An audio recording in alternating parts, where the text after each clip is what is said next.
Sa higaan mo na yan, hindi ba natin liligpitin yan?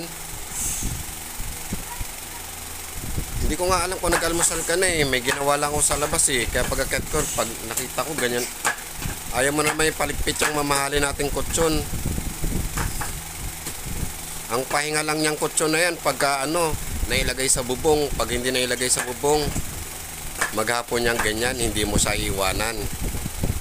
Tapos ayaw pang bitawan yung laruan mong boteng plastic ng soft drinks.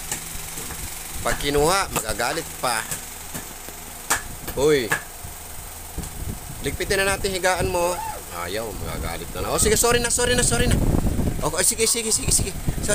Sorry na kuya. Hindi na. Wala na ako sasabihin hindi maganda. O sige, ibaba ko to.